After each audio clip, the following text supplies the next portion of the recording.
Gee, I just started raining. It started raining. Much better. So much. Yeah, right. What time is it? Time for you now? Okay, it's on.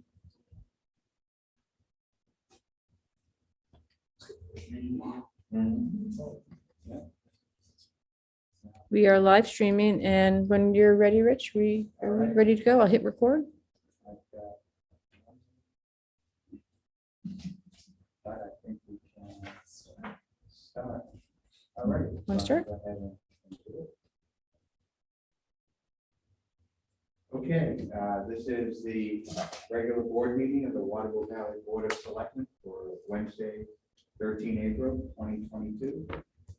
I am the chair, Rich Rita, and here with me today, Vice Chair Michael Turner, and Selectman Bob Freeze. So we have a quorum, and I consider that call to order. Is anyone here for the privilege of the floor? No? So you can wait to the end. You have another one at the end. Someone wants to bring anything in front of the board? Alan? This way I can. That's the point. Sorry, maybe two questions. I read in the wigwag and Bertie's column that the selectmen approved, wanted to continue negotiating with the chapel committee. Is that true that you all expressed that? No, that's not quite accurate. But because of the vote, we cannot negotiate with the chapel committee. And our last communication with them after the vote was, of course, you folks are perfectly able and you have every right to go forward with all the plans you have. And if you want to bring something in front of the board at some later time in the year, of course, we listen to you, but we cannot negotiate a purchase and sales agreement. That was the second question. She said she was going to continue to negotiate, but you told me. It implied, the article in the wigwag implied that the board was all in favor of it. That was the implication it gave. Okay, thank you. Support the warrant article? Yeah. We Yes. supported Yes, thank the warrant article unanimously To to negotiate. continue negotiations, unfortunately, the council. Thank you. Any other privilege before? Okay, let's move quickly, I think, to the minutes, and then I'm gonna call on some new business. We have lots of people here. Okay, anybody have any further comment, meetings or 31st of March minutes? I think we have, yes. It was raining. So I would like to move that we approve the March 16th and March 31st regular meeting minutes as we write them. Second. All in favor? Aye. Aye, aye. Okay, we dispose of that bit of business. Okay, let's move to, I say, I'm sorry, the light's not better. Wendy, oh, there she is. Hi, Wendy. Are you ready now to make your presentation? Yeah, I mean, just brief about the. Yeah, the town board, I guess you had a meeting recently. Yeah, the town core working group met yesterday. And we're. The microphone's right here. Yeah, the microphone's right there, so we just need you to, that's perfect. Come to the front. Come to the front of the box. So yeah, the town core working group met yesterday. Yeah. We're trying to, our most recent goal for, getting back in session is to get people out from the town square to other venues. And we thought we would start by directing people down to Snows Mountain, especially for Bicycle Plus pedestrians as well. But our main goal is to get bicycle safety out of town square. Out in North End. Yeah, we have, sorry to interrupt, we do have in our packet, a little Oh, map with Excellent. and We got some, annotated. well, and the reason that I did that, Rich, is because we didn't select specific spots. Right, We're basically it's gonna The be idea. a line of sight type thing from one sign to the other so that we can minimize the number of signs. Right, and hopefully avoiding that intersection of Village and Valley Road. Right. You're taking advantage of the trails that are along the way. We wanted to do something pretty basic that, you know, if it did work, we'd be able to build off of, but if it did not work, wouldn't be a whole lot of expense. And we certainly recognize that there's sort of a tourist approach to the bikes. Oh, we're here, we'll go wherever. And, Right. you know, trying to herd them in the right direction is my goal. So our thought was just basic, like 4x4 posts to kind of match what we have going on for the signage elsewhere in town, kind of that whatever khaki-ish color. Just some sort of basic cap, again, to coordinate using the bicycle icon, like what we have in the Gateway's entrance sign. And perhaps very basic signage, you know, Snows Mountain going one way, Town Square coming back from there to here. And just that was our thought for taking that first step. And we thought it'd be great if we could do something this summer. Again, trying to keep it really low cost. But that was sort of the first step. Have I missed anything? And widening the path and Yes. using stone dust rather than the gravel that's out there right now. So that from here out across the old 7th fairway, across the road, across Village Road, and then the cross-country ski What used to be trail woods. where it used to be, yeah. And then make it so that beginners on bikes can use the path more than the gravel that's out there. Right. So the town will do that? Yeah, the town will work with the resort to get that done before the summer. There's a huge tree now. Yes. Well, Right, I right. have Right seen across that, Village Road. yes. I Yeah. actually walked that, yeah. Yeah. That was the gist. So the map that's in our packet, Yes. and that needs loads of corrections. Oh, no, yes. that's No, that's a that- resort map from like All 5 years we were ago. trying to do is just show that there's gonna be a directional sign here at the end of the arena. That's a key sign to get them to not use the fire lane and then go, because what they do is they go on the fire lane to the parking lot and then they go out onto Village Road and they start riding everywhere. We're And trying even the to, step before that being right outside. yeah, right out here to get them up to the end of the arena. Something they can't miss.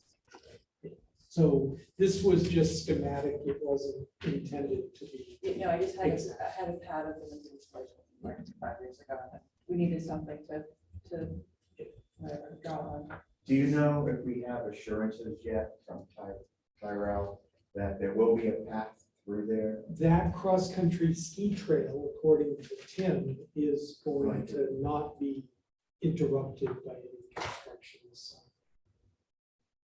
And I think even further going. And going right? forward, he's gonna have some kind of cross-country ski trail. Well, and even Yeah. previously at the planning board, we'd asked Yeah, about right. non passes, that they would have something closer to Valley Road in that same character, so I was assuming that was coming, but you can always double check. They would have both this cross-country ski trail and a reconfigured Nelson's Path. Is that your? I don't think the reconfigured They're Nelson just path going is to- realistic for this summer. I think ultimately that they're going to try to put it back, but I think they said at the last planning board meeting, there was no guarantee of that. Yeah, they've changed because one of the development plans they gave us some time ago actually has a path or a road going through what's now the construction area, and they're putting the houses right next to each other instead of in a square, so there's no room for a road to come out that would have come from the ice arena across what would have been Village and all of that. So I guess that department there's a little bit Discussion. discussion, yeah, well, tomorrow. Yeah. Just to see if we can get a little bit better sense of what what the plans are. Yeah, but speaking of cross-country, our other idea was that in the winter, just like we usually was swap out the bicycle icon for the cross-country ski icon Right, and have that multi-use. right. Excellent. Okay, well, thank you. Great, thank you. Questions? Any comments? So we are gonna move forward.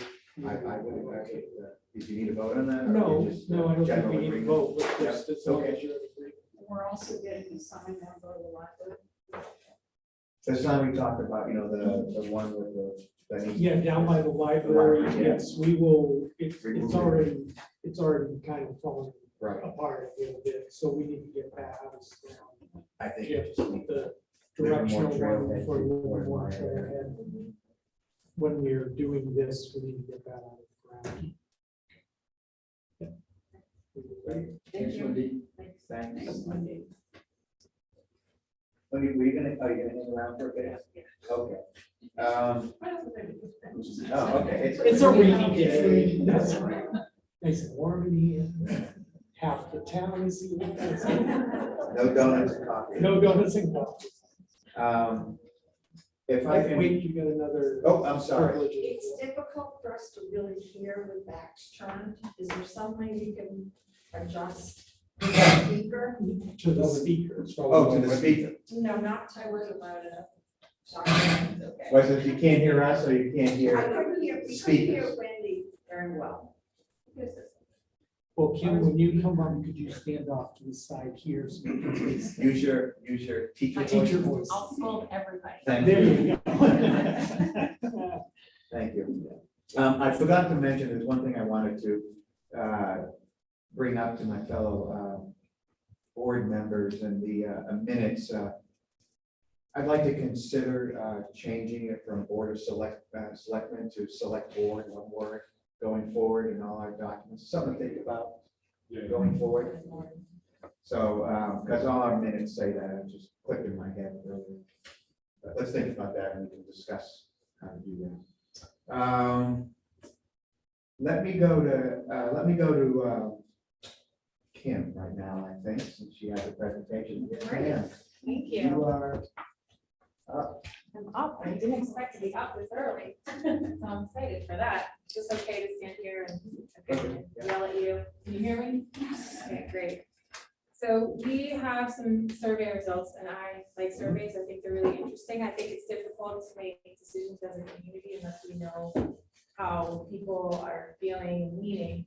So we had an independent organization, Good Energy and Standard Power, conduct an independent survey regarding our energy values and so that had 132 respondents, 96 online, 36 paper.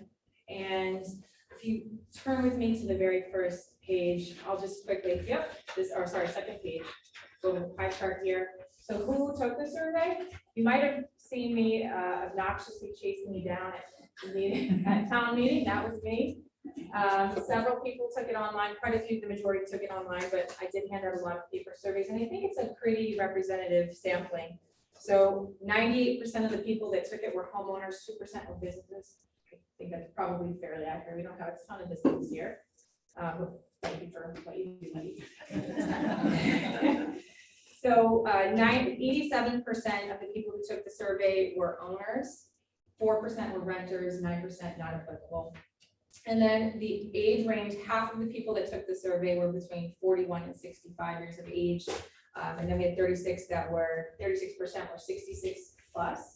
18, so 8 years, 18 to 40, that was probably our smaller demographic. We probably should have had a few more, but it's still, I think, a fairly accurate sample representative, 6% with between the ages of 18 and 40.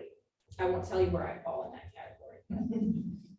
So income, slightly 60 over half, 61% over $100,000 in income. Folks that are in the 50 to 99,000 range, 6%, and then some smaller percentages. And then there was a huge not applicable. I guess a lot of people are don't like putting out how much money they earn. So 20% people did not disclose how much money they earn. I get that. So if you'll turn with me to If you know which way that is skewed. We have. oh, we have what? We have a copy of it. Oh my, look at this looks great. Not sure how well. Oh, great, so you can see what I'm talking about now, it's up on the screen. No, yeah, you can probably Oh, twist that, wait, can we- twist it around. Great. It's kind of really. Oh, good. Thank you. So, one of the reasons we wanted the survey conducted is because New Hampshire, as I mentioned, we were at town meeting still late. We have fantastic community power legislation that was signed into law by Governor Sununu, I think in 2020. And so communities around the state are looking more and more into community power. It allows for local control. It allows for you to get the absolute lowest cost. It also allows you to decide where you're purchasing your electricity from. So if you want a larger percentage of renewable, you can do that. You can also decide as a community to put away, for example, 1 penny per kilowatt hour into a reserve fund. So you could fund your own renewable projects. And then you could then start buying electricity that you produce, and that can bring your rates down even lower. So it makes sense from a lot of standpoints, but the folks that took this survey said that 71% would enjoy lower energy bills. I, for one, am one of those people. Increased buying power, 64%. So being competitive and really knowing where your electricity is coming from and being able to get the absolute best price for it. And then 60%, would enjoy an increased renewable standard, including if we could produce our own renewables.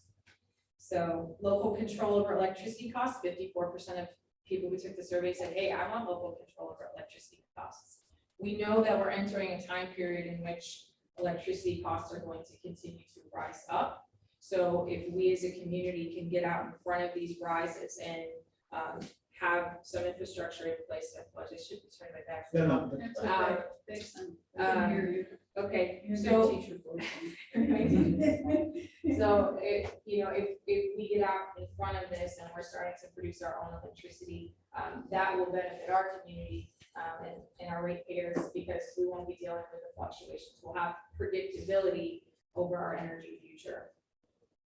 And so I think that's the significant portion of that, Sharon. If we could go on to the next one.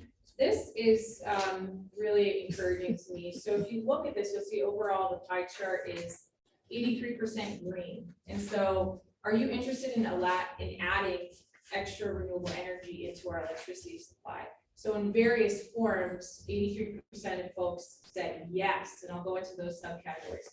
6% people abstained, and then 11% said, no, I would not like more renewable energy. They're certainly allowed to feel that way.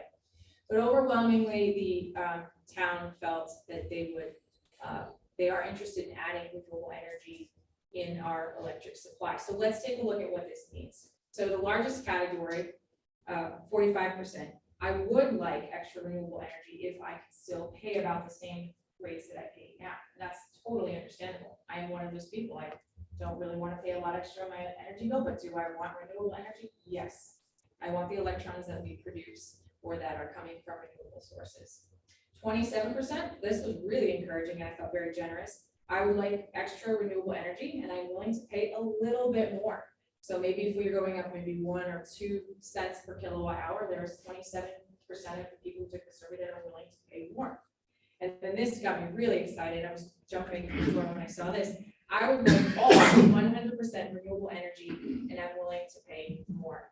So moving towards that goal that as a state, as a country, we are acutely aware that we do need to move towards renewable energy. And so we have 11% of the people in the survey ready for that. And so that was the overall, that adds up to about 83% of the people who took the survey. And then the next slide, Sharon. Thank you so much. This is really important because we have a great relationship with the New Hampshire Electric Cooperative. It's unusual to have such a fantastic cooperative. A lot of folks in New Hampshire are dealing with huge energy companies. They don't really have any say. So I want to be really clear about what this means and what it means if we move towards community power. 67% says, why did you stay with NAGC for your electricity supply? Most people don't realize that NAGC is primarily a delivery service. So they pay for the when we pay for their service, we're paying for the maintenance of the cables, the poles. They are not in large part producers of energy. They broker energy. They're getting their energy from other places and they're sending it to us. And they try to get us the best deals possible. So when we talk about community power, we are by no means eliminating our relationship with NEGC. That will remain, and I want to be very clear, the relationship with NEGC will remain because they are primarily involved with the delivery of the electricity to our community. So we want to continue that great relationship, but most people do not understand that you have the ability to decide where you purchase your energy from. And so that's where that 67% comes from. They had the option to choose. Mark knows because he does a great job every year trying to get the town the absolute best deals on electricity. And so, as we continue on with this conversation about community power, it's really important for people to understand that this will, our strong relationship with NEGC will remain. So where things stand now, we would like to request from the select board a group of people that could put together a community power proposal for town meeting. It would be a committee dedicated to investigating and putting together the language for town meeting. And so I have one suggestion that any member of the Renewable Energy Committee could participate if they so choose, but then we would largely want representation from people that organizations and interests within the community that you feel would best serve on such a committee, so we can continue to explore community power, which will ultimately be decided upon by voters at the next town meeting. Do you see this committee as a separate committee? I take it from the renewable Yes, and I think energy committee. it would need to be, because if the town does go in this direction, there's significant but important work that goes on as it rolls out. Yeah, Right. yeah. Yeah, and it is required by statute that, Okay. and in fact, this committee helps the board of selectmen get the warrant article ready Right. for town meeting, because still has to go to the town for a vote. So in the statute, this committee is required. So what would the warrant article essentially say? So there's a lot of boilerplate language, and we would obviously bring drafts of it before the select board before any decisions are made, but it would essentially make up the language of what community power would and could look like here in the Waterville Valley. I don't have the specifics of that yet, and more just mean we're kind of back a step where we need to have the right representation on the committee to bring you that it's language for, essentially this first step would just be language for the warrant article that we would bring before voters. Community power for the town government For or the town the town of Waterville. as a whole? Yeah. Yeah, the as a town as a whole. Yeah. And that's basically what the warrant article asks. Are you in favor of having community power in Waterville Valley? And that's an up or down vote by town meeting. And then if the town approves it, then you start moving forward. That same committee, I would assume, would continue to move forward the implementation. And every decision that committee would make would ultimately be voted upon by the town people. So it's not this committee that could essentially just make up its own decisions. They will always be accountable to the voters. So does that mean the entire town will be under one system, under one supplier? So with community power, there is an option to opt out. And so so if somebody wants to stay with NHEC's rates, whatever they broker on any given year, that is their choice. And so that's why it makes it a fairly comfortable ask for this community, because if they don't want to participate in community power and they just want to stay with NHEC, and I want to be clear that there are going to be advantages. There's going to be some disadvantages to projected cost increases. So, but people have that choice. If they want to try to, leverage and get better deals and potentially invest in renewables in their own community, they would have that choice with community power. But it is absolutely, people can choose to opt out. So there's that choice. So it's not going to be forced to fund anyone, even if we vote upon it and it passes. Folks can still say, nope, I don't want to participate, and they can opt out. So the implication is that there's a savings by a group buy as opposed to individual buys. There's two pieces to it, Bob. It's grouping together to buy the energy, because right now the town does that as an entity, right? Just the town of Waterville Valley. So we go out on the market and we get better rates than we would get from NHEC. So it's the same idea that now the whole town would be doing it, public and private all together. That's one aspect. And then the other aspect is the investment in the renewables. Because we can set up, we can help fund through the account that she was talking about. Or we can, as a community, invest in a solar array or something like that. So there's two parts to the program. And I want to be very clear to your point. Right now, the only way we can buy the energy we produce in our town would be through community power. So that's another really important part in having control over our energy future.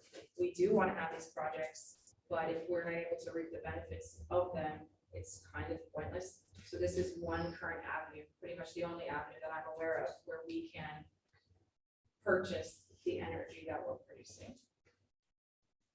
Are there any towns in New Hampshire that have already gone through this process? And can you tell us a little bit about that? So that's one thing that we do want to have. We want to have a panel of small towns that are similar to ours come and speak with you, because we know that major cities are going in this direction. Nashville and Lebanon, for example, have already switched over to community power. But we're looking, and I know they exist. We have a name. We have a list of names of smaller communities that are a similar profile to ours. But we feel that that is a very important step in understanding what community power would look like for a community of our size. And if in fact there are other smaller towns, because we run into this all the time, can you form a coalition with some of the smaller towns and have even greater ability to buy? So I'm not sure the answer to that question. Under the existing legislation, I don't believe we can, but it doesn't mean that we can't support legislative changes to the law to get that done. Because I really see this as a multi-year going forward. It's not something we're just gonna decide to do next March and have it implemented in April. It's not gonna be that simple. So we have a little bit of time. And quite frankly, if there's gonna be candidates running around the state for the different legislative offices, I think it's a legitimate question to ask. Are you willing to help communities band together and do this? Absolutely. And so my eyes are, I'm not gonna hold back, my eyes are on that lagoon. If we can get, my eyes are on the lagoon. Better than no, it's usually the no. Better than having to do something. So I got a lot of this. So, if we can start community power and we're starting this reserve account, in a few years, when this lagoon is ready, we will have, space for a renewable project. And then, of course, we have everything in place to start purchasing our own electrons, which is pretty exciting. Did I miss anything, those of you that are here? Because I do want to yeah. Just a question. You said purchasing our own electrons. So we're going to use our solar array to produce electrons. That's going to go through New Hampshire Electric to the houses and residences.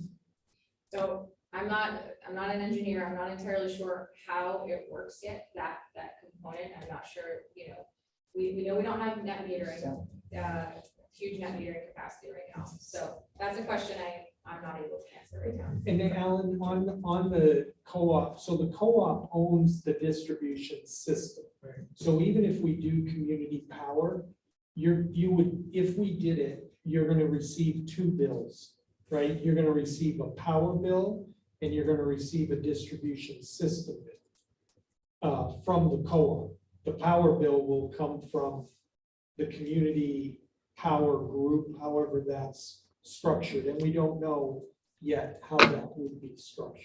One method is to sell for our community group to sell the power we generate to whomever, and then they sell it. Sell it back to us. Sell it So back to us. when we're using it, it's our power. When it's not being used here, it goes out onto the grid. But we don't know the specifics about how that works. Chris, you're talking, what it sounds like is net metering. In New effect, it Hampshire is. Electric is poor for net metering. Right, so yes, you're bringing up a legitimate point where as a state, we're not there yet with that meter, but given the trajectory, given how quickly technology is shifting and how this is a serious need all over the country, but particularly in New Hampshire, we're behind. I think it's gonna be addressed, but something we absolutely need to understand in more detail. But I think community power, if you can look at it as something that can function without that piece happening, it's still a good idea because we can still broker and we can still start a reserve account for such projects. Just so you know, at 5 o'clock, I've got a meeting with a solar panel guy in my house. So I'm with you here. I just want to know how it works. Yeah, me too. And we don't know how it works with those of us who already have solar panels. Right. Install them. in the field. And those will be questions that we'll have to answer. Right. Yeah. And it's a good question. And starting this exploratory committee gets the ball rolling, and not only to put together a warrant, but as I think we've talked in the past about public hearings, of educate people over maybe 2, 3, but how many it takes to have a lot of these questions Yeah, dealt with before town meeting. yeah, and our committee makes really great dinner guests. If you want to have us over to talk about renewable energy, I'm sure, we'll get our tickets ready and you can have us over and we'll entertain your guests and talk about it. But we do need to spread the word in all seriousness.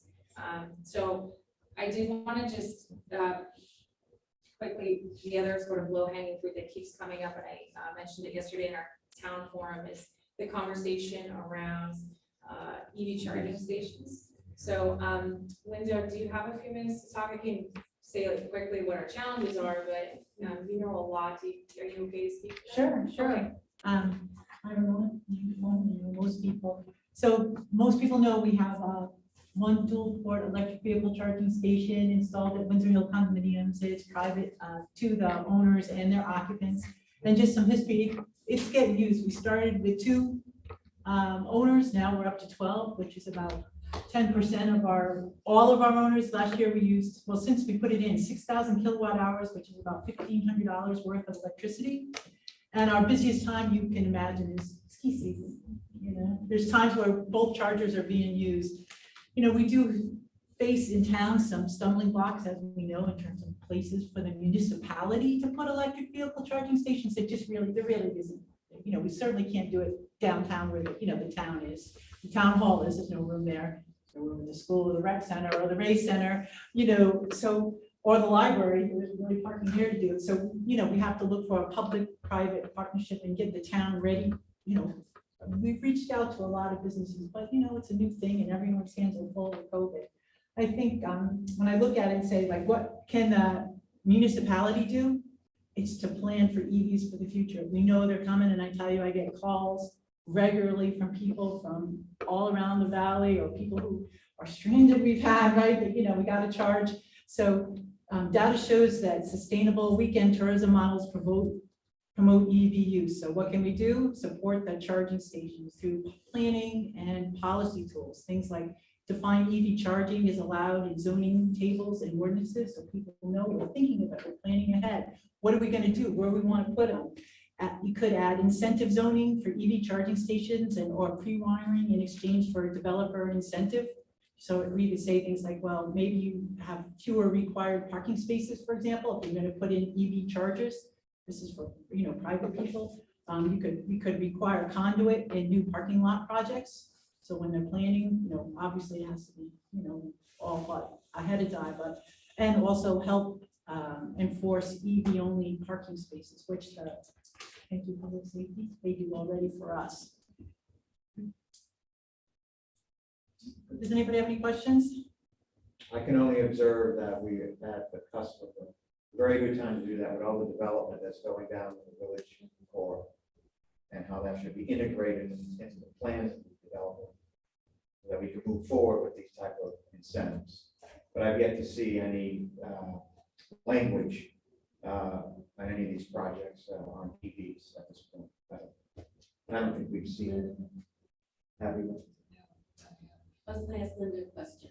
Did you get any positive response from the Welcome Center? You know, we've reached out to a lot of people, the Welcome Center, the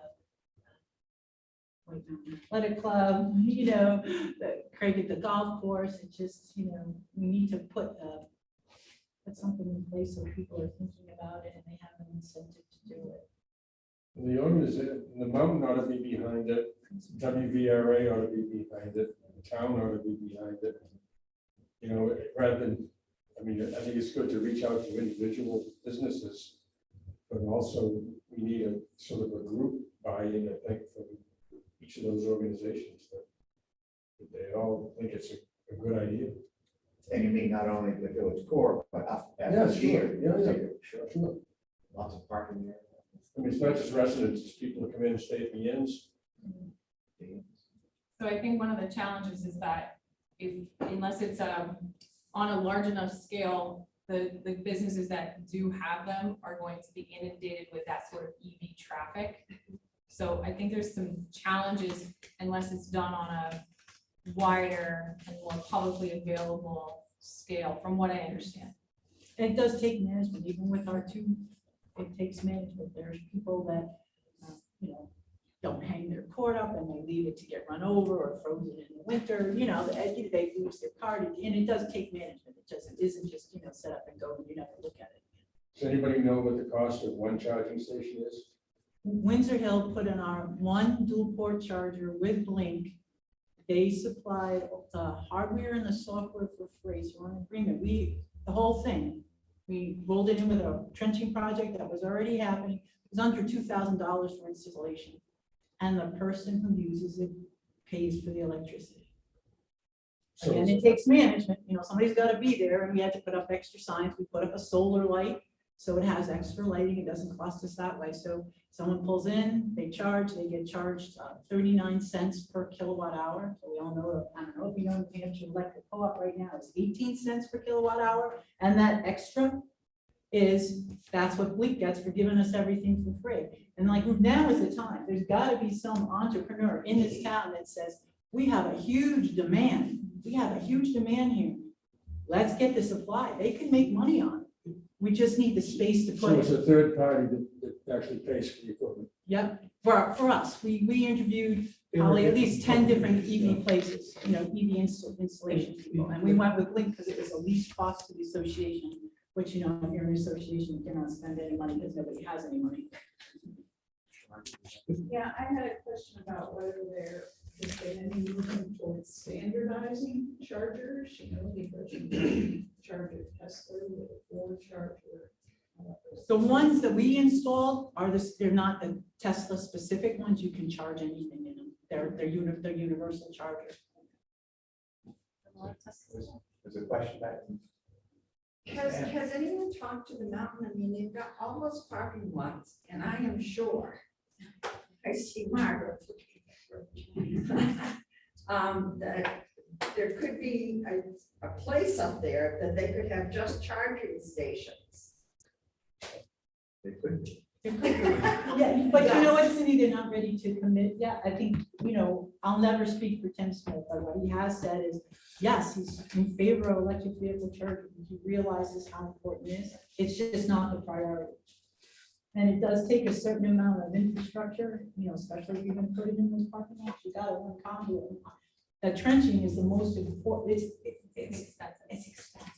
And the trenching in up here is not easy. Right. So I think, you know, I think he realized it, but even in the community meeting on Tuesday, someone asked him in the chat and he said, there's no plans for EV at this time. Doesn't mean that there isn't in the future, but it's. And Town Square is so ideal because folks can charge and shop and dine. And that makes so much sense. But again, we don't have land here to do it. We don't have land. Before I lose my spot, I just wanted to make one more final request that I really would like names from stakeholders to serve on the Community Power Committee that would bring forward the warrant article for the, for 2023, March of 2023. So I don't know how that works. Is it a homework item that I assign for you all, or does it just like? Well, I think we bet. I think if you took a little bit of time, identify those people in your conversations Right. around town, and we come back to the first meeting in May, Okay, with a list of names, and potentially make that a target for Yeah. appointing people to the committee. It's not- I'm assuming that you are okay, well, you're okay with going forward with. And if you have people that you think would, that you know as a result of what you've done so far would make an excellent member of that, please suggest it. You know, Yeah, we- because we don't know. Yeah, they can email me, or the town of WB. okay.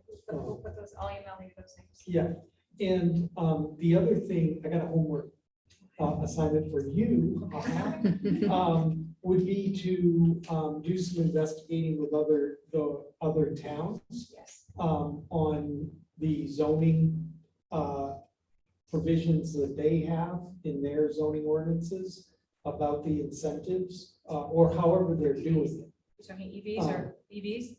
For EVs or for any renewable energy type things. I can reach out to Tara about that too. She might be Yeah. working with other people. Yeah. So if we can just start getting those to the Renewable Energy Committee, have them start going down through them, then we can get something to the planning board. And on the EVs, I think the box we've been in, and I'm not an expert on this, is that the incentives that the town can offer are not many, and really has to be driven by the business community as a business decision. We're 10 miles away from, more by 20 from the nearest EV station, but I know, right? Down in Plymouth, is that correct? Common man, so you want to have people come up here and stay here, and they have electric vehicles. I would think as a business, you want to be able to support that. And we can look more at incentives. I know it's something the planning board and the select board do. It's just hard to come up with ones that work, and you need a willing partner. Partners. We'll do our homework, Mark. Thank you. Thank you, Thank you. both Linda, and thank you. Great. We'll be seeing more of both of you, I am sure. Thank you for your time. All righty, let us move on to, let's move on to calendar review very quickly, and then I'm going to move on to new business. So,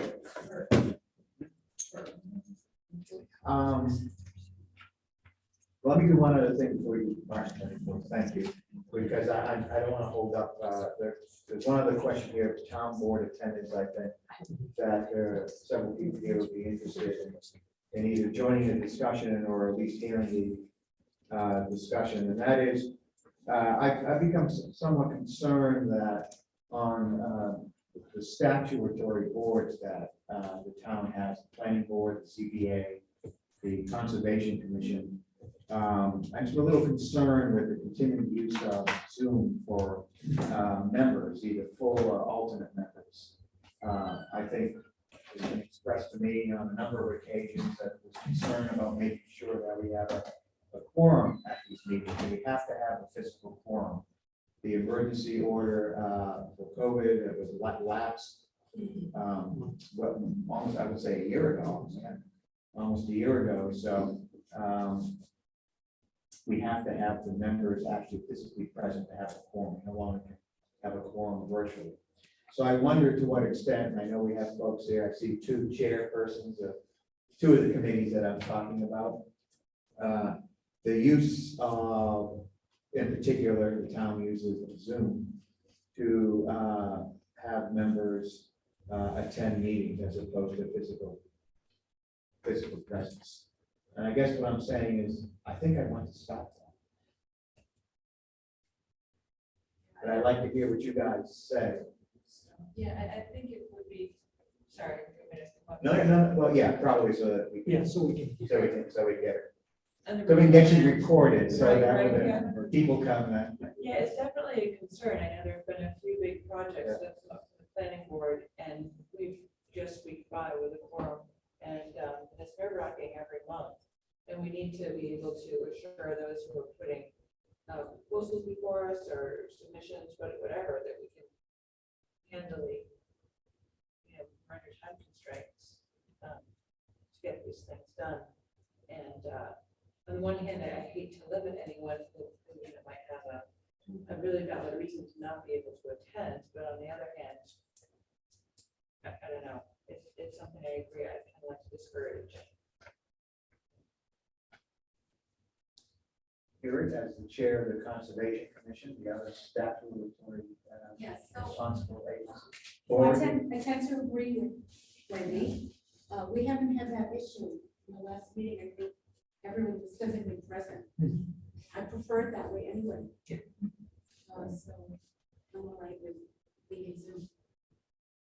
I think that would, I mean, there's several different aspects of it. I'm talking strictly just about the members, people who have put forth their names and have been selected by the select board to appointed by someone to sit on those important town committees. And so I wonder, we haven't had an opportunity to talk about this earlier. I wonder what my fellow select board members think about limiting appointees to those who are willing to commit to being here physically for all meetings, with the obvious exceptions if, you have 1 month if you're on vacation and something emergency comes up along those lines. I'm okay with that, but I also, on a similar issue, on the same issue, the last couple of meetings, we've appointed people, and I have no idea who they are. And it seems to me that there ought to be some kind of a mechanism that a couple other citizens in town recommend or something. Because, it's been fine so far, and we have, great people on all the boards. But, there could be a time when somebody comes into town that As an agenda. has an agenda, or is disruptive, or Right. whatever. We could have the recommendation, so when someone, rather than send us an email that says, or an application or a letter or whatever it is, rather than have that come into the town offices, it go to the chairs of the board, right? And have them do that vetting and have an attached recommendation from the chair. Or a comment. It doesn't even have to be a recommendation, but just, yes, we know who this person is, they've been coming to our meetings, or they have this particular qualification, whatever. And then have that be the mechanism to come to you to make the appointment. I mean, that satisfies my concerns. This might be a little complicated, but why not let the chairs of these various boards, they put out the call for the meeting, the expectation is that everybody is going to be there, okay? And if that happens, they have more than a quorum at the board. Would they then, if somebody had a special request to participate electronically, allow people in the order that they asked for that to participate electronically? I'm thinking about, people that want to participate who, maybe on this particular day, they're going to be out of town. I think if it's every once in a while, Yeah. but if it's like a habitual, So I would, 6 months in I a would row. publicize that, the Zoom is going away because you also have citizens that Well, might I not. would want the public to still be able to use Zoom. I guess Right. that's the Right. thing. Like for a board member be able to attend it more as public. So, yeah, so the expectation when people sign up for this is, yes, you're supposed to be there in person. That's what the law says. We have to have a quorum in person, et cetera, et cetera. If you have some kind of special circumstance in which you're not able to do that, please let us know far enough ahead of time, because we do have to determine quorum. So I think you're saying you have to have a quorum in person, Right. Yes. Yeah. but if there's a stray person or two that's beyond the quorum, Right. that would be okay at the special session. But I would leave it up to the chair to decide whether they wanted to make use of that flexibility or not. But the expectation would be that if you're signing up to be on a board, You intend in to any, be there. you Intend to be intend to there. be at the All the meetings, meetings. all the meetings. Unless. And then, right, unless there's an emergent situation, you can't. But that's what you're saying. Yes, it's because a lot of it is being there in person and interacting is part of the Well, conversation. that's part of the Different. concern. I didn't say that. Yeah. That was really what drove me to think about this. Is so much, it's obviously very different having a discussion on the board when you're all present rather than trying to conduct it and interrupting and talking over each other on Zoom. Right, and Yes, I see a hand back. Cindy, The thing that I'm concerned about, will it be up to the chairperson, for the person who is on Zoom, if there's going to be a vote, does that Zoom person's vote count? Yes. Yes. Yes, by statute, By by statute, statute, it as long does. as the quorum is in the room, Yeah. anyone who's on telephone or video conference counts. This is really just updating, I think, what has been done in the past, except the technology allows it so that more people can stay away but still participate, whereas before, participating by telephone used to be an exceptional experience, event, excuse me. And you couldn't vote. You couldn't vote. Initially, that's Initially. Yeah. But then they changed. yeah, they changed. Yeah, so it's all the last 2 years and all of the changes we've got.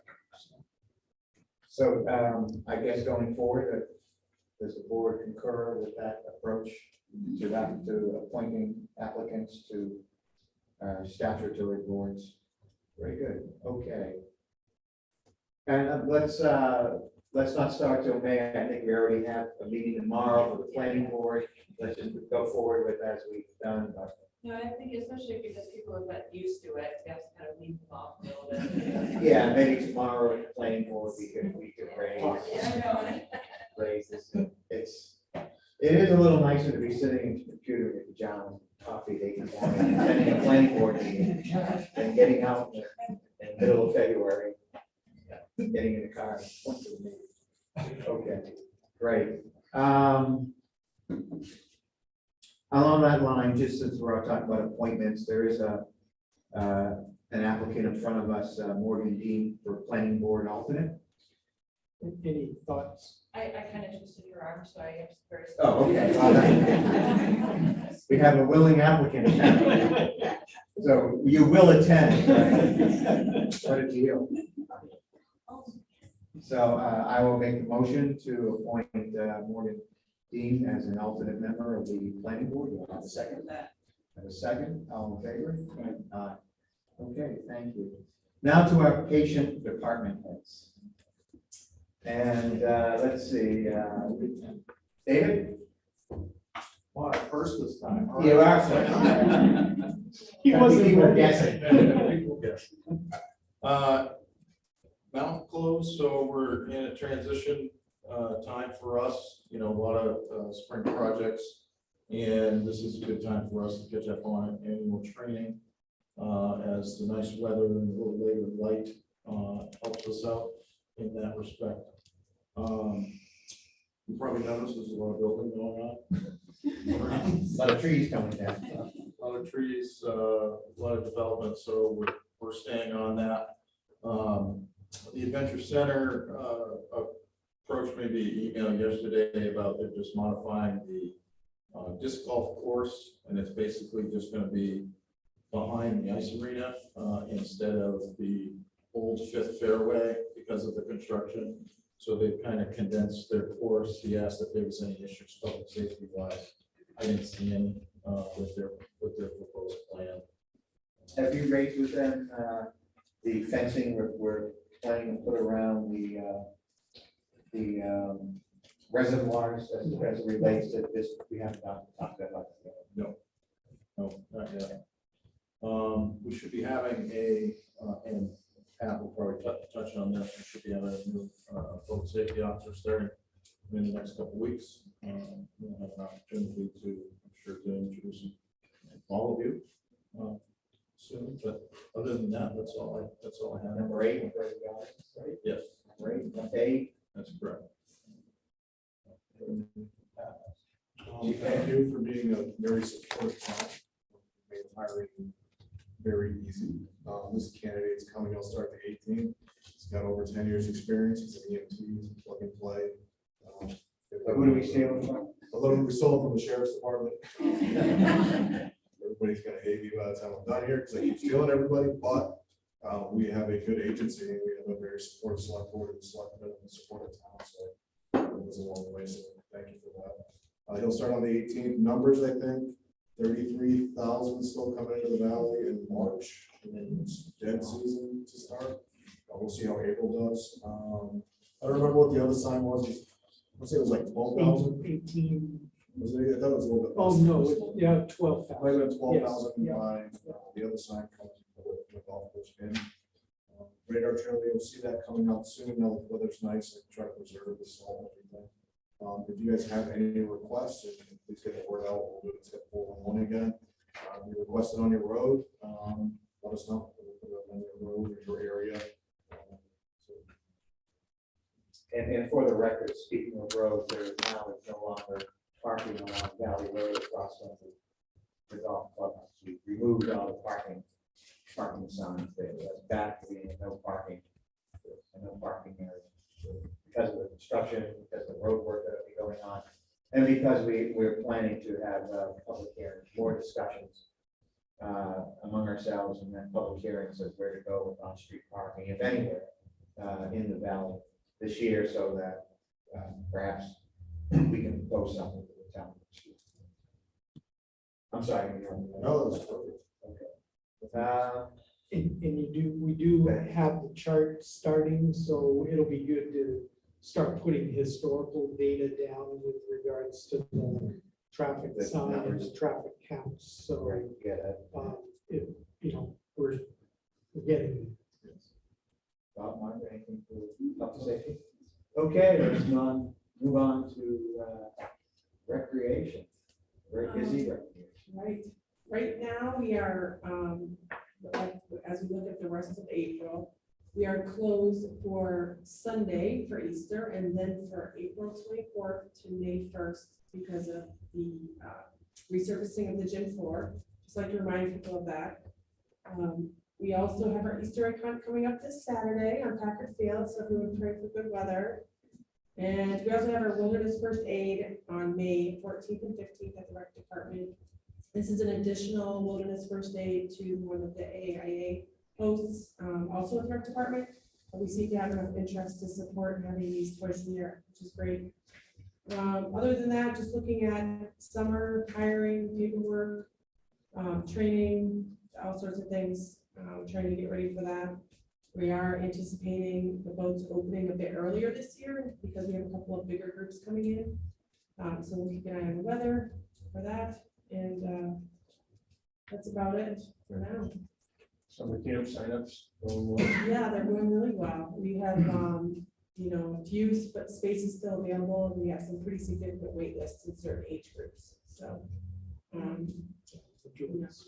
yeah.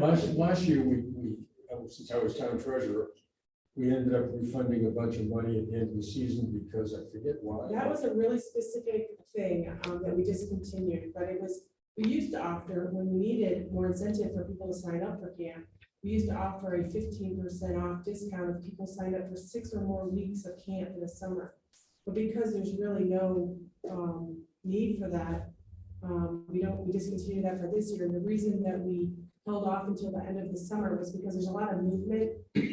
So for example, if someone signs up for 6 weeks of camp and then there's a change, and they drop out for 1 week, they're no longer qualified for that 6-week discount. So I waited until the end of the summer to disperse that. So that we're not doing that anymore. No. But the staffing is okay. for Yeah, the- right now, we have, I think, just enough to staff our summer program for camps. We're still looking for a couple people for general programs, one person for general ones and one for waterfront. So we are still looking, but overall, overall, we're looking pretty good and, you know, plenty of time in front of us to get, close the gap on those others. And we're getting, and we're gonna redo the gazebo. No, I am, sharing emails with Jamie Cobbett and, what's her name, Melissa? Because they do have that on their, list of what to do. They have some timing issues themselves with the weddings, the weddings start, I think their first wedding is at the end of this month. It's April 30th or something. So, I haven't heard, I did reply to them and I haven't heard for over a week, so I really don't know what their status is. The good thing is that the gazebo is still functional. I mean, we can use it. It's just, it would be ideal to get it taken care of prior to summer. Or you'll be taking all the votes too. Yeah, well, that doesn't happen until mid-May. Right. And of course, those are on the, the racks there. Mhm. It's just our sort of PFDs, paddles, paperwork, tables, chairs, all the stuff that we keep under there. Yeah. Yeah, so. Some of it, no, actually, not all of it is year round, because if you leave it there year round, it gets mildew. So you have to take it to our other shed. So anyway, it would be nice to have a very nice, secure, safe, dry area as a storage, where you don't hit your head every time you walk into it.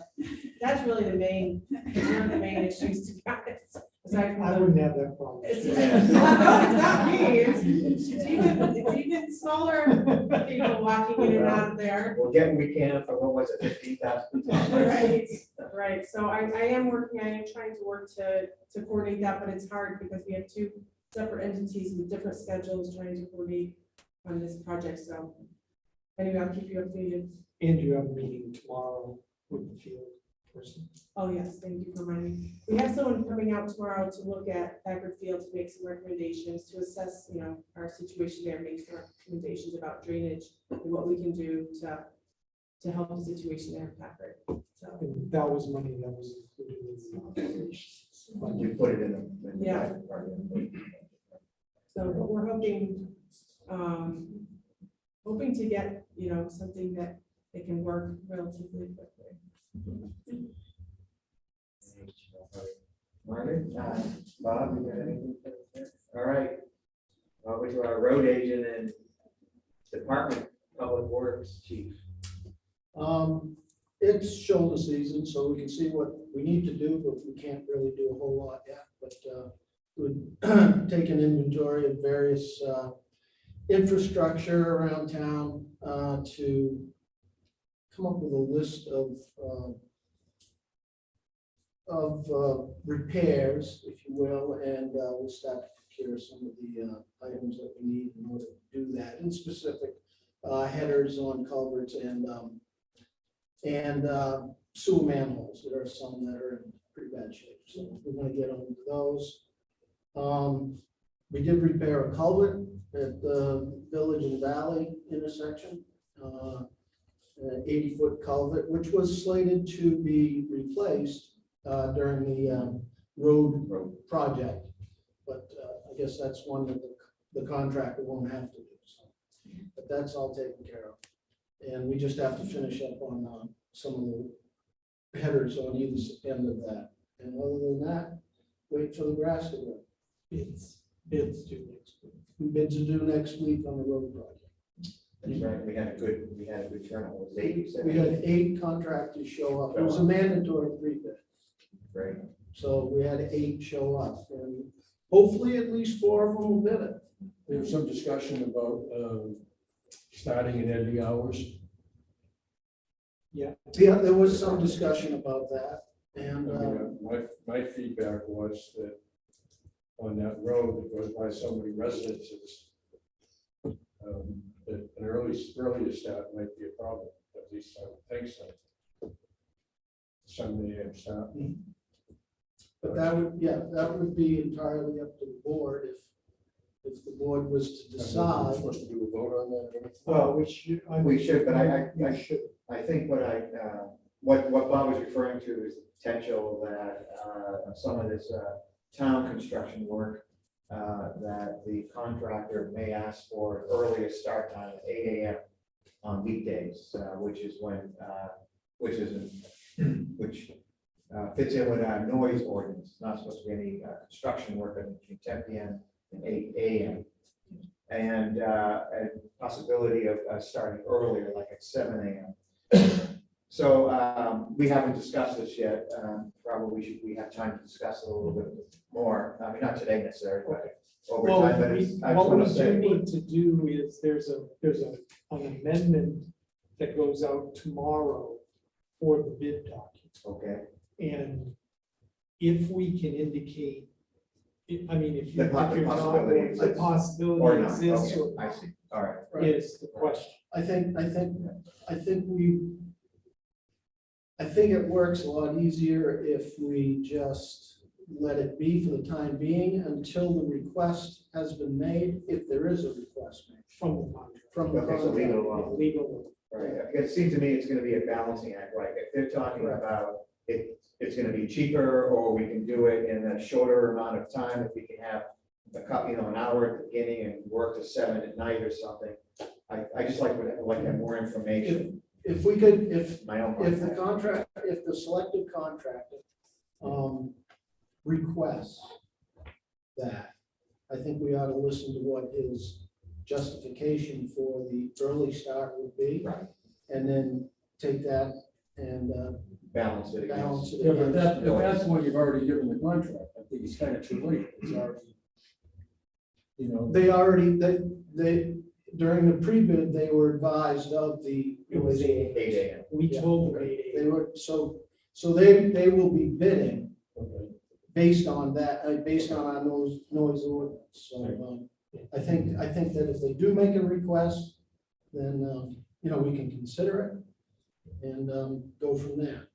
And we do have the request from the water line contract. It's not just the roads, right? It's not just the the roads. Right. Yeah, That's So against we July. do have the request, because we've already awarded that contract. Right. And that contractor has requested. Start at A 7, 7 7. start. I mean, that's a little more isolated than this. Yeah, than this one. correct, exactly. Correct. Yeah. And to but your we should point, need the a more decision congested from area. you On that. right. about On that that. specific request for the water. Okay, and then the roads. Yeah, and then the roads, we That's can let it sit. Margaret, did you I have think that's the way to go. any comment? I thought we always used to do it at 7 in the summer. 8 AM. What we have done in the past is we've allowed them, a contractor, because we had maybe one house being built or something like that. We've told them, go ahead and start early, but if we get a call, you're gonna have to stop. And you can't work until 8 AM. But it was only if people complained. But this isn't, now we're facing 5 different It's a lot of work. residential Yeah. construction sites or more, and the road project, the water line project, it's all over town. So what do you guys think about the water line project in terms of an earlier start? I'm fine. with 7 that. AM. Somebody that goes down there. There is a- I'm more concerned with the road. You project. might get some complaints. from I was people thinking just above. up above, but. Yeah. Yeah. I think we could caveat it that, okay, you Yeah. can start it, Yeah. and if we get complaints, we're gonna have to deal Right. with the complaints.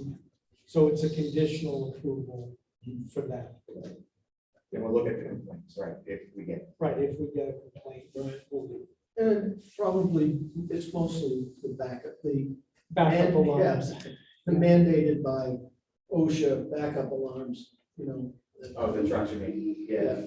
Gotcha. All right.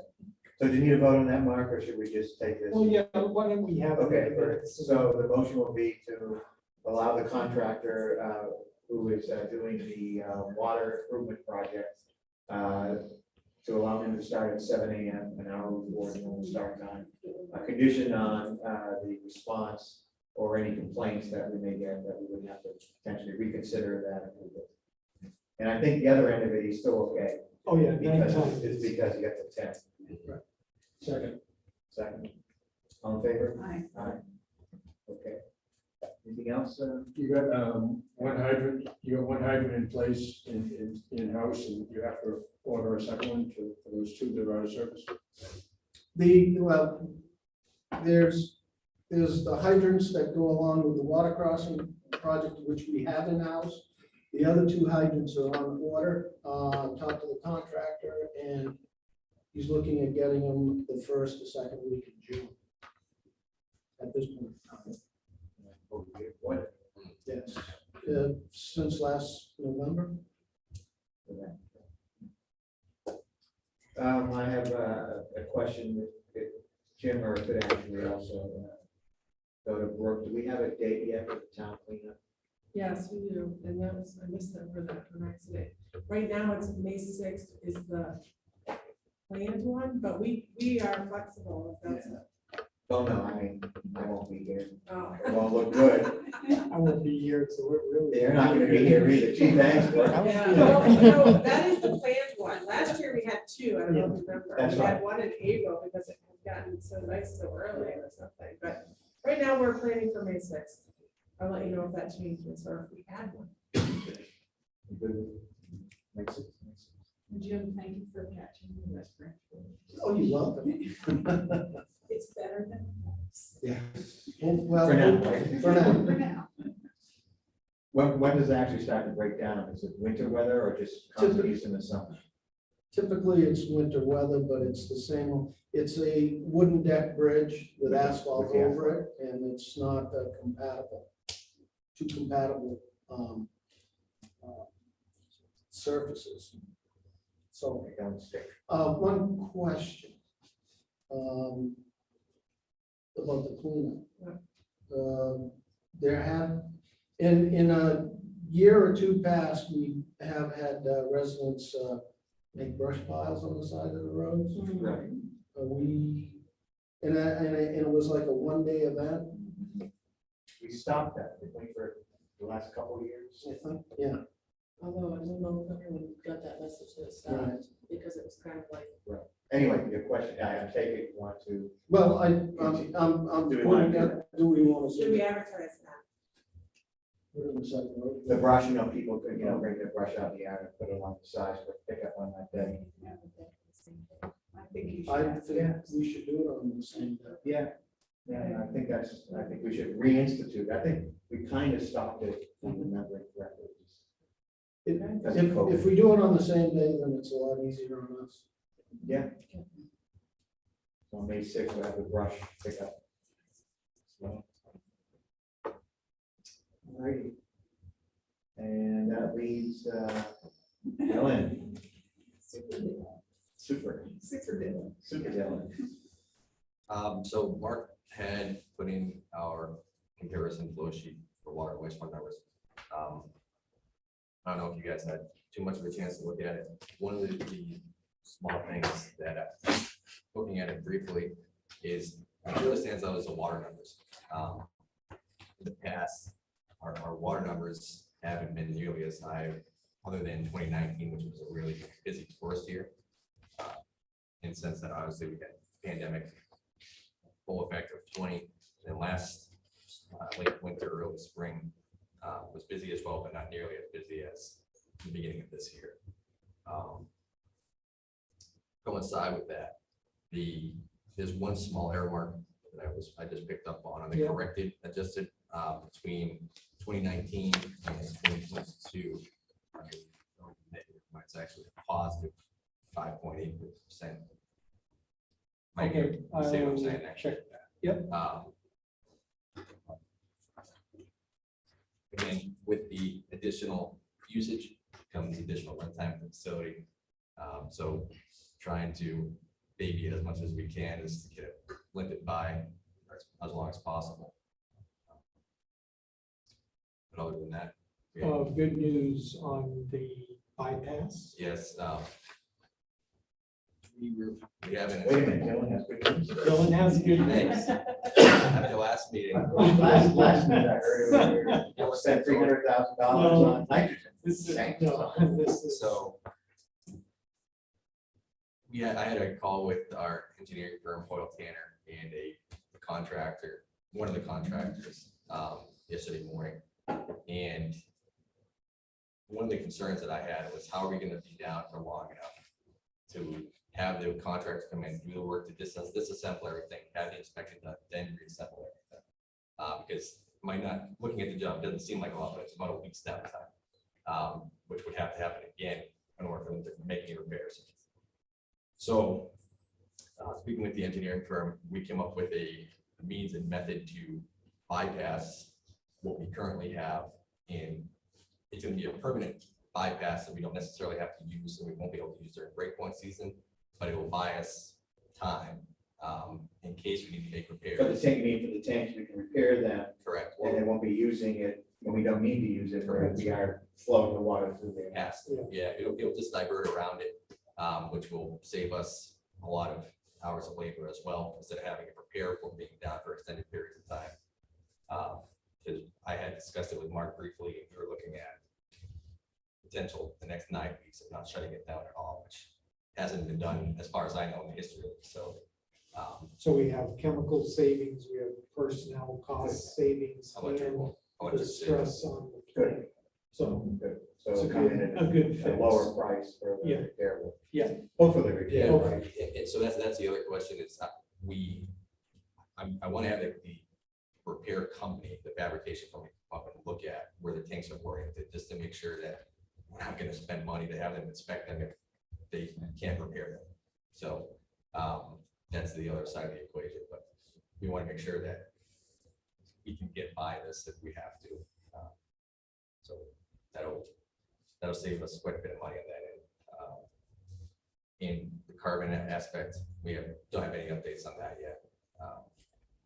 That's going to be a whole other ballgame because of the size of them. So we do then something. Well, hey, I can't give you too many positives. Laura. Right. To piggyback on what Jim was talking about with infrastructure, he coordinated Johnson's to repair and replace the manhole at Tyler Spring as well that had collapsed. So that's also taken care of as well. Okay, so that's already done. Yes, Sorry. two Two, of them. yeah, so that was, that's a One of big, them with preventative maintenance and the other one was it The collapsed. So and So- just for the people at I was home, about to say, go ahead. you know, it's hard for you guys to follow along. Next time I'll have the charts available to put up, but basically our water production numbers are, for the month of March, are almost 1 million gallons higher than the previous year, yeah, previous 2 years. And then our sewer treatment numbers are about between 1/2 and 3/4 of 1 million higher. So it's significantly higher than the last couple of years. And 2019 was probably our peak year. That was I'd have to check the regular. in a decade.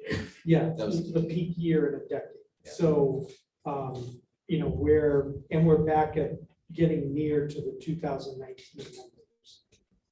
And this is before a lot of the commercial activity has come back. We don't have the So- Gordon Research Center or anything like that. Right, we don't have big groups in town yet. So we're anticipating a pretty busy summer for municipal services. And on the wastewater side, what we were talking about was repairs to an aging plant so that we can continue to meet the standards of our permit and trying to do it as inexpensively, thank you, say cheaply, yeah, inexpensively as possible. Because some of this is just going to be sunk money, we have to spend money and to repair some of this equipment, and it will not be transferable to the new plant, which is still 5 years out, potentially, for it comes online. Yeah. So, and this money was part of the money that was approved by the town to set aside some of that bonding authority for repair work, which we knew what was coming. So keep your fingers crossed, everything crossed for the next 5 years. These are not cheap either. I mean, these aren't just replacing a valve, unfortunately. And even those. And even those aren't cheap The either. lead time on everything right now is just astronomical. It's crazy. Stuck up in the water. Yeah. Oh, I'm sorry, Alan. What was that million gallon number?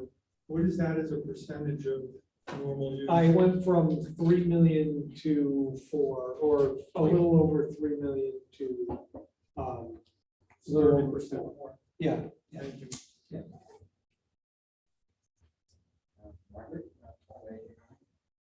So just so you're aware that the surveyors were on campus today and they started the survey, so that will, we have, as you know, we have several things going on, you know, the interim transfer station and the design of that, and of course the wastewater treatment plant. So the survey should only take a couple of days, and hopefully we'll get started on some of that work.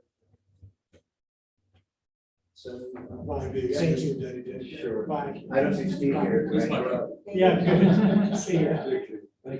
we have Look at 'em anything all. from the administrative side? I see Steve is off training today, Yeah, right? Steve is training today. I don't think there was anything specific for admin. He didn't. We're both, yes, no, the admin, I do want to mention that the reval team Yes. is in town. They're continuing to do the pickups on the building permits for New Value. And Emily is due here on Friday. And we hope to get a more firm schedule for the rest of the team to come in and actually start doing the release. And they're all set They're set downstairs. downstairs, Everything it's is set up. connected. We've got the equipment on hand. Yep. Yeah. So it's gonna- Yeah. Are they gonna personally contact homeowners when they want to go in?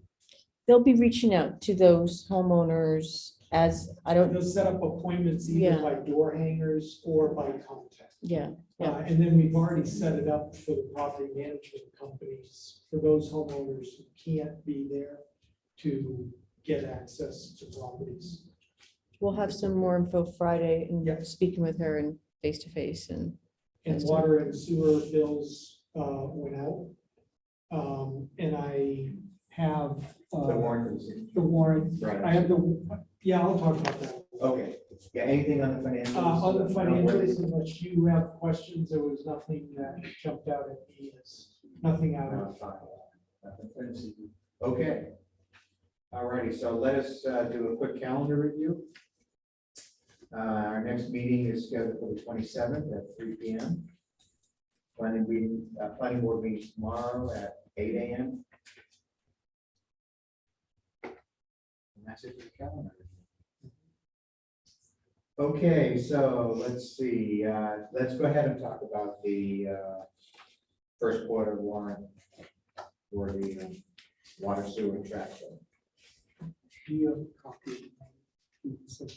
I just have it as a packet that Okay. you All right, asked. I got.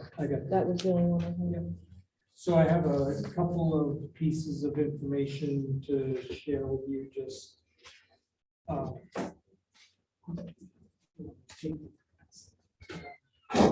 So we looked, I did a comparison for you of the first quarter billing for water, sewer, and trash from 2018 to 21.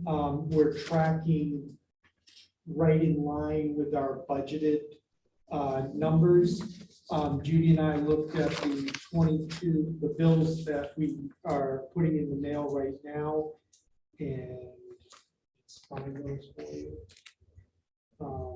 We are looking at water was 73,684, and that's 24.4% of our budgeted.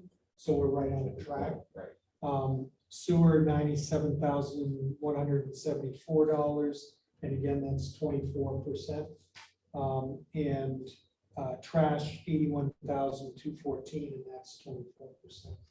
What we budget. So first quarter is a standard quarter, a little low, but less than 1%. What is unconnected? Unconnected. They have, these are parcels that we have in the assessing system that are not connected to the sewer system.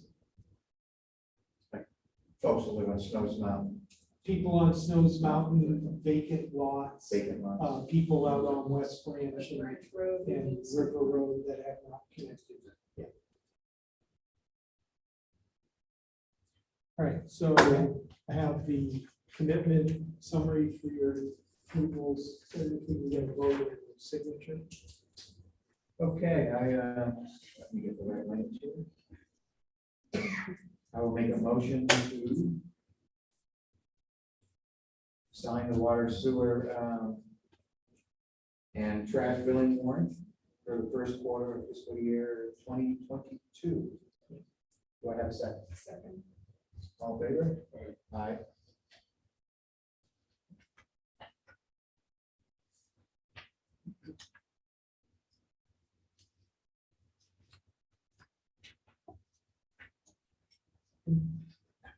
Also wanted to just share, Bob, I don't think you saw, I don't know if you've seen that, that's a summary, a detailed summary of operational and capital expenses for all three departments.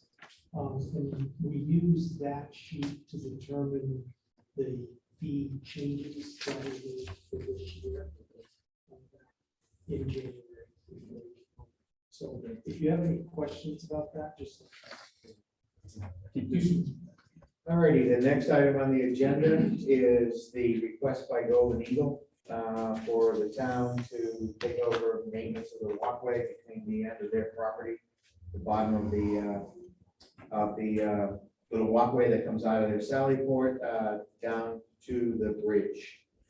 And so we discussed it So you before. discussed it at the last meeting. I had not had a chance to have that meeting yet with the resort and Golden Eagle, but we had received another email, Rich received another email from Ray. Asking about. And I just wanted to, we kind of threw it on everybody. It was the first time that we had discussed it.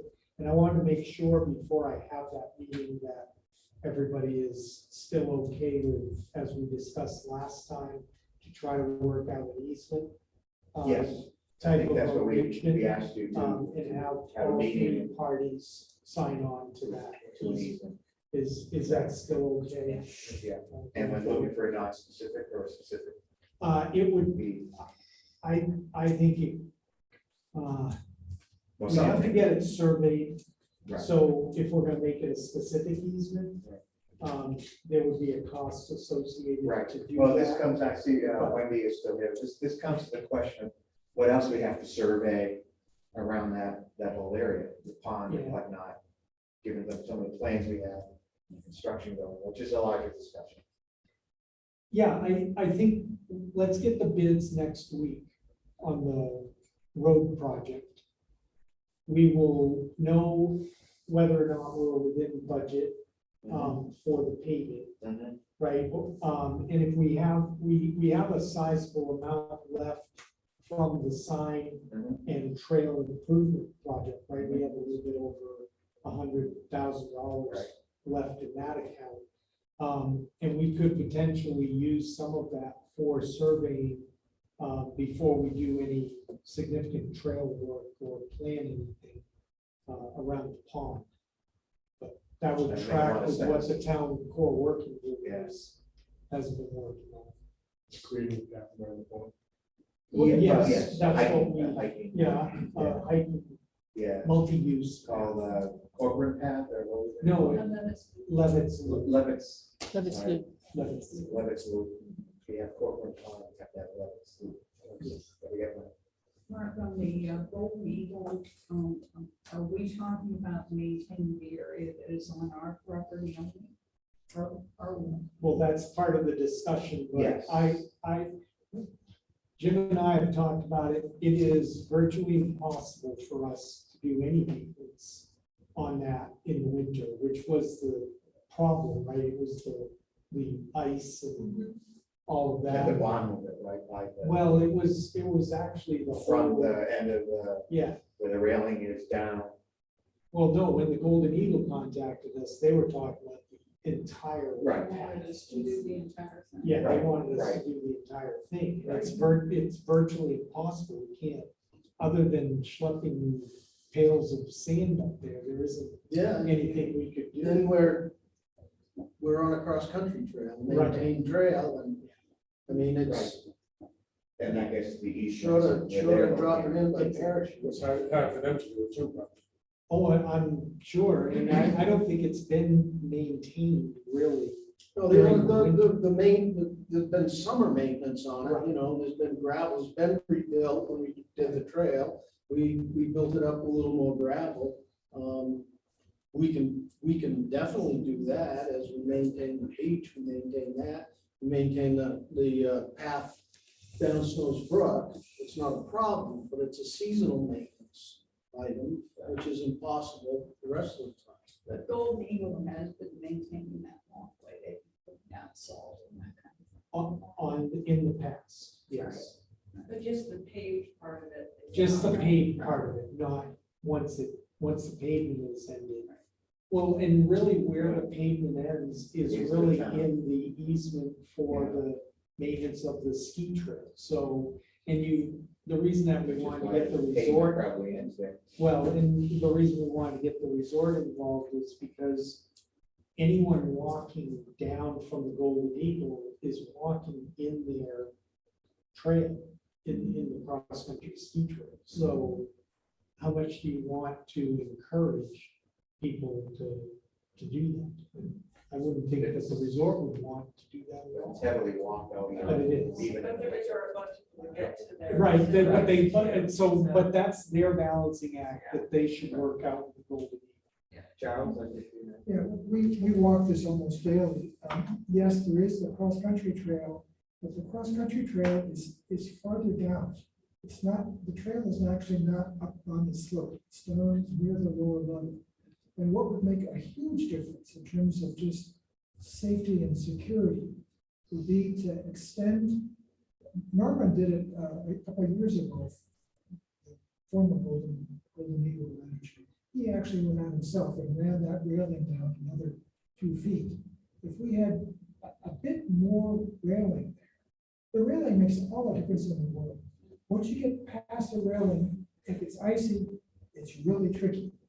But if the railing came down a little bit farther, it wouldn't have to be in the way of the cross-country trail is not upwards. No, it's down on the beach. You can get, right, you can get the railing all the way I down. think it would work, and it would be a small cost, it would make a huge difference in terms of trying to get that. Is it a metal railing? Yeah. Does that railing just go to the end of their property, or is it actually extended down? It's on ours. And so it's on in ours, the town, and then it also includes some of the pavement, so it's already there. on the town property. Well, thank you, Charles. I think we have these discussions with, to open it up and see what we can do going forward and fixing this perennial problem. And maybe my good friend Ray Kucharski will stop sending me emails. Which I don't mind at all. Never would. Okay, so that was the sign permit application. Yep, you have Is it- an application before you and the rendering is in there. It's a similar sign Right. to what the Green Peak construction sign is. Right. It is the temporary construction. I don't think the applicant is called Golden Heights. I think the applicant name on this application is wrong, isn't it? It is Golden Heights, I don't, Development LLC or something like that. They didn't put the full name. So that's part of the, Yes, it is. The Daily Company formed a separate corporation for the construction of the. Everything is in accordance with the sign. Everything is in accordance with the Regulation. sign ordinance. Yeah. It meets all of the criteria. Okay. And we'll make sure that if you approve it, we'll make sure that it's installed to scale.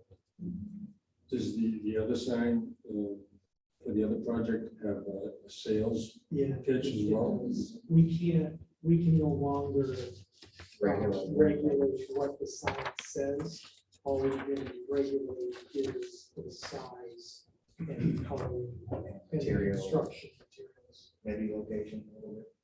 A little bit. For safety. For safety. For safety. Yeah. Would anyone care to make a motion to approve? Go ahead. I will make a motion that the select board approve the sign application. Permit application for Golden Height, I guess. Villas at Waterville. Villas at one. Villas at Waterville. Do I have a second? All in favor? Aye.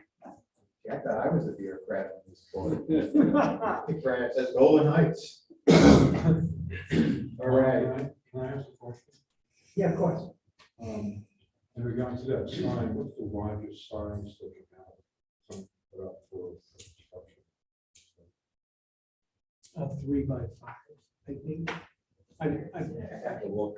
I'd have to look in I don't have the zoning ordinance here with me. 3x5.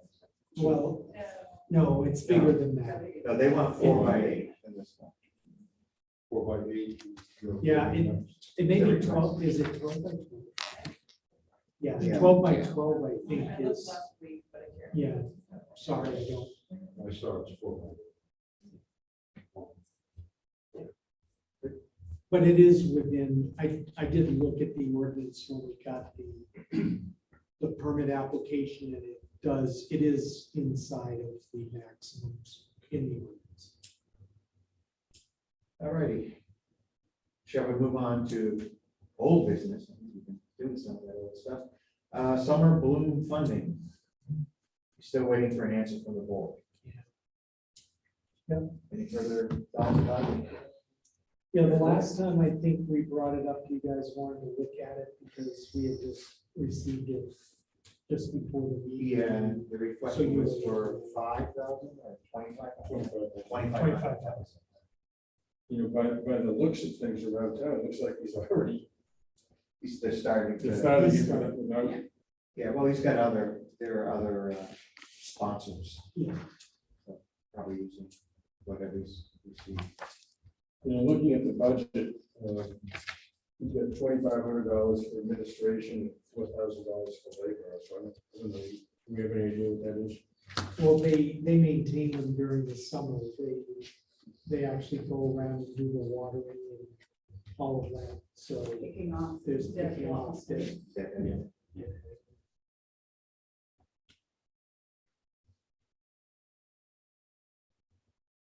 This is April, place the barrels in their locations. Any other? I thought it was interesting, at the very last page, they talked about whether they could plant the Waterville Valley logo, made from blue outline and white outline, and sometimes green, brown color. And I don't know whether we're going to have red blooms again this year, or white blooms, or blue blooms. But I thought it was an interesting one. They do perk up the valley. I thought they were a nice touch. Do I have a motion to? I guess I'm okay with this. You know, on the lighting in the winter, which is a different discussion, but I find it to be during the day, very tacky, all the plastic lights. And at night, I have less of a problem with it. But during the day, I find it very tacky. And I guess I just like to feel like before the winter gets planned, the townspeople or we have some input into what. We will, he'll come before the board. But I'd like it not to be a fait accompli already. I'd like to have some input before. I mean, I'd rather see a Curry or an Einstein look than if just in the downscale. Okay. We had a lot of detail this last year. I think No, basically he said it was gonna be like it was the year before. Well, the year before, they just had white lights. yeah, it was, Strung on the, right. on the edge of the. But I think part of the issue there, Margaret, and I think I found out, Wendy, you may want to chime in here, was that there was that project, but then superimposed on that was a town square lighting effort that really wasn't part of the winter light. Yeah, the same people who were hired by Dreamscapes to do the winter lights were also hired by the town square to do the lighting. So the snowflakes got expanded upon, and it would, I think it was just a lack of, perhaps lack of direction artistically.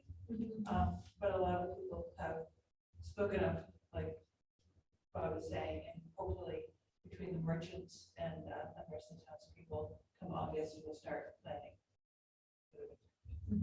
And I think that's- Yes. Yeah, querying and upscale. I guess we'll just have to be more attentive to it next time. Before it's done. So, but on the summer blooms, do I have a motion to participate? Second. All in favor? Aye. Aye. Water wastewater projects update. I think more we can say about the water wastewater.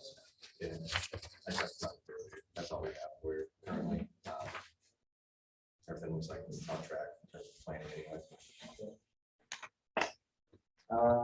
Any further news, excuse me, not news, but